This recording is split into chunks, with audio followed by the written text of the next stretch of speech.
కానీ social structure ప్రకారం కాపులకి దళితులకి పడదు, ఇద్దరి మధ్య గొడవలు ఉన్నాయి. గోదావరి జిల్లాలో ఎగ్జాంపుల్, రెండు కులాల మధ్య పచ్చగడ్డేస్తే బగ్గుమనే పరిస్థితి ఉంది. పచ్చగడ్డి బాగానే ఉంది కదండి, రెండు జిల్లాల్లో బగ్గుమని కూడా అంటూ ఉంది కదా, అప్పుడప్పుడు అంటుంది, రోజు పచ్చగానే ఉంటుంది కదా. అవి ఏవి కూడా మీ కాపుల్ని మీ అంత తప్పు పట్టకూడదు. ఏంటంటే కాపులు ఏ రోజు కూడా కారం చేడు లాంటి దాడి చేయలా దళితుల మీద, చుండూరు లాంటి దాడి చేయలా. చూపించండి ఒక ఇన్సిడెంట్. అయ్యో చిన్న చిన్న గొడవలు, సైలెన్సర్ గొడవలను, నువ్వు నాకు తగిలావు నేను నీకు తగిలే గొడవలు తప్పితే, పిల్ల చేష్టలు పిల్ల గొడవలు తప్పితే నిజంగా రెండు కులాల మధ్య అంత విభేదాలు రెండు కులాలు మరి కలుస్తాయా? ఖచ్చితంగా కలుస్తాయి. ఇప్పుడు ప్రస్తుతం కాపులకి ఐకానిక్గా ఆయన ఒప్పుకున్నా కాకపోయినా ఐకానిక్గా ఉన్న పవన్ కళ్యాణ్ దళితుల తరపున మీరు ఇంకోళ్ళు XYZ వెళ్ళి కలిసి మాట్లాడుకొని ఈ ప్రపోజల్ పెట్టి ముందుకు తీసుకెళ్ళగలే పరిస్థితి ఉంటుందా?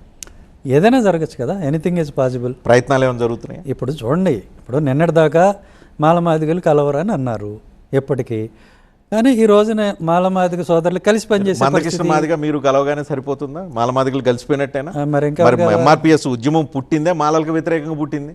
నేను 22 సంవత్సరాల నుంచి మందకృష్ణ మాదిగా, అప్పుడున్న జూపుడి ప్రభాకర్ కావచ్చు, ఇంకో వీళ్ళందరితో అనేక డిబేట్లు చేశాను, మాట్లాడాను. మాలల వల్ల మాదికలకు అవకాశాలు దక్కలేదు, అణచివేయబడ్డారు కాబట్టి వర్గీకరణ అనే ఒక ఉద్యమం వచ్చింది. అది అయిపోయింది, జరిగింది.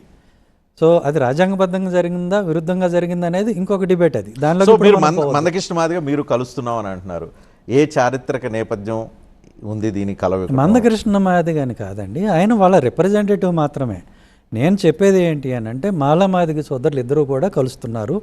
దళితవాడ పంచాయతీ అనేది ఉమ్మడి ఎజెండా కాబట్టి దీని మీద కలిసి పనిచేద్దామని అన్ని చోట్ల ఒక సానుకూలత వస్తుందని చెప్తున్నా. పరిస్థితి మారుతుంది, మారిపోయిందని నేను చెప్పటంలా మొదలైంది. ఇట్లా ఇవన్నీ కూడా డైనమిక్. ఈ రోజు ఉన్నట్టు రేపు ఉండదు, రేపు ఉన్నట్టు ఎల్లుండి ఉండదు. మందకృష్ణ మాదిగా హిందుత్వ రాజకీయాలు చేసే బీజేపీకి అతి దగ్గరగా ఆయన పనిచేస్తున్నారు.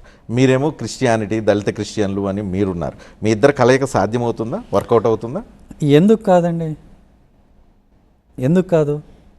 ఇప్పుడు రాష్ట్రంలో ఎప్పటికీ కలవవు అనుకున్న రెండు కులాలు కలిసి అధికారాన్ని సాధించినాయి. కమ్మ కాపు. అలాంటప్పుడు ఆ రెండు కులాలతో ఉన్న విభేదాలతో పోలిస్తే దళితుల మధ్య ఉన్న విభేదాలు అంత పెద్దవేం కాదు. మీరు కలవటం వల్ల ప్రయోజనం ఏంది? మీరు కాపులతో కలిస్తే కదా రాజ్యాధికారం సాధించగలుగుతారని ఇప్పుడు దాకా మీరు చెప్తూ ఉంది.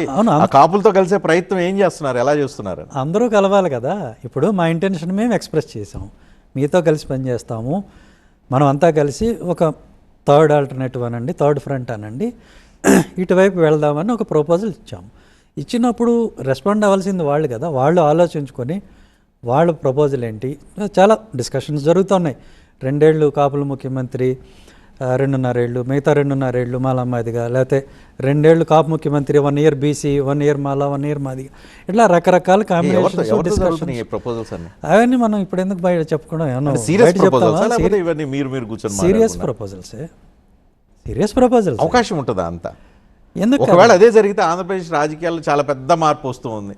సోకాళ్ళ అగ్రవర్ణాలైన కమ్మ, రెడ్డి నుంచి ఆంధ్రప్రదేశ్ రాష్ట్రం అనేది కొత్త నాయకత్వం వైపు చూసే అవకాశం ఉంటుంది. అది సాధ్యమవుతుందా? కమ్మ రెడ్డిని కాదని చెప్పి కాపులు దళితులు ఏకమై రాజ్యాధికారం సాధించగలిగే అవకాశం ఉంటుంది? ఖచ్చితంగా, ఖచ్చితంగా. ఎందుకంటే తెలంగాణ వస్తుందని మీరు అనుకున్నారా? నేను అనుకున్నాను. తెలంగాణ వచ్చింది కదా, అట్లానే ఏదైనా సాధ్యమే.